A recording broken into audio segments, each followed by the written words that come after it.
संभाजीनगर जिल्ह्यातील सिल्लोड सोयगाव मतदारसंघातील शिंदे सेनेचे आमदार अब्दुल सत्तार यांचा यंदा महायुतीतूनच गेम झालाय। विधानसभेत त्यांना पाडण्यासाठी भाजपनं खूप प्रयत्न केले, तरीही ते निवडून आलेच। नंतर मात्र भाजप व शिंदे सेनेच्या सामूहिक प्रयत्नातून मंत्रिमंडळाच्या यादीतून त्यांचं नाव मात्र कापलं गेलं। केवळ सत्तेसाठी पक्ष बदलणाऱ्या सत्तारांना हा गलिमी कावा काही कळला नाही।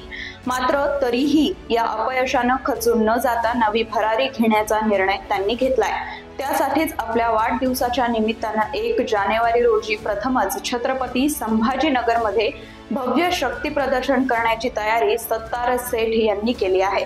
काय आहे यामागची रणनीती? शिंदे सेनेतून बाहेर पडण्याचा तर सत्तार यांचा विचार नाही ना? याबाबत जाणून घेऊयात मिशन पॉलिटिक्स मधून। नमस्कार, मी समीक्षा। जिकडे सत्ता तिकडे सत्तार अशी प्रतिमा असलेले शिंदे सेनेचे अब्दुल सत्तार नेहमीच आपल्या वादग्रस्त वक्तव्यांनी चर्चेत असतात। काँग्रेसला अच्छे दिन होते तोपर्यंत ते पंजावर लढले। नंतर या पक्षाची वाईट अवस्था सुरू झाली की सत्तार यांनी शिवसेनेत प्रवेश केला। 2019 मध्ये उद्धव ठाकरे यांच्या मंत्रिमंडळात त्यांना कॅबिनेट मंत्रीपदही मिळालं। नंतर 2022 मध्ये एकनाथ शिंदे यांनी बंड केलं। आता ठाकरेंचं सरकार कोसळणार व आपलं मंत्रिपद जाणार हे लक्षात येताच सत्तार यांनी ठाकरेंच्या गोटातून शिंदेंच्या गोटात उडी मारली व पुन्हा मंत्रिपद कायम ठेवलं। प्रत्येक वेळी सिल्लोडमध्ये सत्तार यांना पाडण्यासाठी सर्व पक्षीय नेते एकत्र येतात, पण सत्तार सेठ त्यांना पुरून उरतात। 2019 मध्ये काँग्रेसचे ज्येष्ठ नेते माणिकराव पालोदकर यांच्या पाठीशी सर्व पक्षीयांनी ताकद उभी करून त्यांना सत्तार यांच्या विरोधात उभं केलं होतं, पण तरीही सत्तारच निवडून आले। 2024 मध्ये भाजपचे सुरेश बनकर यांनी उद्धव सेनेत प्रवेश केला। भाजप व संघाची संपूर्ण ताकद त्यांच्या पाठीशी उभी राहिली। यंदा सत्तार पडणारच असं भाकीत राजकीय पंडितांनी वर्तवलं होतं, पण सत्तार त्यांनाही पुरून उरले। पाण्यासारखा पैसा खर्च करून सत्तार चौथ्यांदा निवडून आले। यावेळी पुन्हा मंत्रिपदावर त्यांचा दावा होता, पण विधानसभेत जे भाजपवाले सत्तार यांना पाडू शकले नाहीत, त्यांनी यावेळी सर्व प्रतिष्ठा पणाला लावून काहीही झालं तरी सत्तार यांना मंत्रिपद मिळू नये यासाठी फिल्डिंग लावली होती। इकडे शिंदे सेनेचे प्रवक्ते आमदार संजय शिरसाट यांचं मंत्रिपदही सत्तार यांच्यामुळे अडकून पडलं होतं। 2022 मध्ये शिंदेंनी बंड केलं तेव्हा छत्रपती संभाजीनगर मधून संदीपान भुमरे व अब्दुल सत्तार यांना शिंदेंनी मंत्री केलं। ठाकरे सरकारमधील मंत्रिपद सोडून हे दोघं बंडात सामील झाले होते, म्हणून त्यांना प्राधान्यानं मंत्रिपद देणं शिंदेंना भाग होतं। त्यामुळे शिरसाट यांचा तेव्हा नंबर लागला नव्हता। भुमरे तर निष्ठावान शिवसैनिक आहेत, त्यांच्या पदाला शिरसाट यांचा विरोध नव्हता, पण 3 वेळा शिवसेनेकडून निवडून येऊनही आपल्याला संधी नाही व सत्तारांसारख्या आयात नेत्यांना लगेच मंत्रिपद मिळतं ही बाब शिरसाट यांनाही डाचत होती। शिंदे सरकारमध्ये असताना वेगवेगळ्या कारणामुळे अडचणीत आलेले सत्तार यांचं मंत्रिपद कधी जातं याकडे शिरसाट यांचं लक्ष होतं, पण तसं झालं नाही। त्यामुळे यावेळी मात्र सत्तारांना मंत्रिपद मिळू नये याची परिपूर्ण खबरदारी भाजपप्रमाणे शिरसाट यांनीही घेतली होती।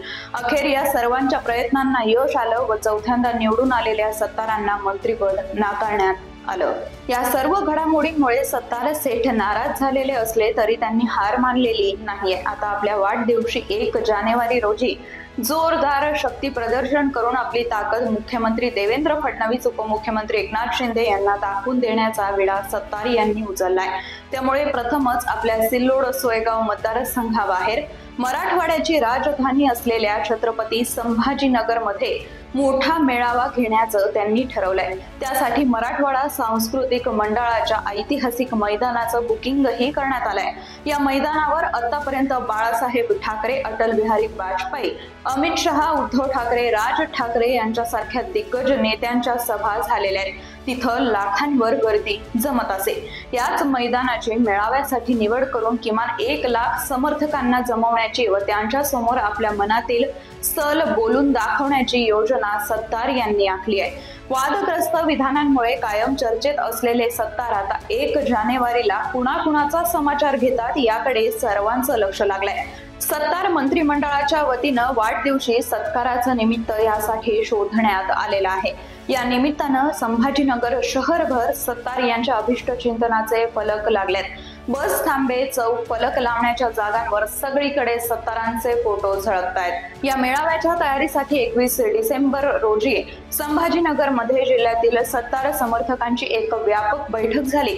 त्याला सर्व पक्षीय नेते उपस्थित होते। यावेळी अनेक पदाधिकाऱ्यांनी सत्तार यांना मंत्रिपद मिळालं नसल्याबद्दल नाराजी व्यक्त केली आहे। या मेळाव्याच्या निमित्तानं सत्तार शिंदे सेना सोडणार का अशी चर्चा ही सुरू झाली आहे। तुम्ही निर्णय घ्या, आम्ही तुमच्या सोबत आहोत असा निर्वाणीचा इशारा त्यांच्या अनेक समर्थकांनीही दिलेला आहे। पण सत्तेत रमणारे सत्तार सत्ताधारी पक्षाला सोड चिठ्ठी देतील असं वाटत नाही। फक्त आपलं उपद्रव मूल्य मात्र ते दाखवल्याशिवाय राहणार नाही असं राजकीय विश्लेषकांना वाटतं।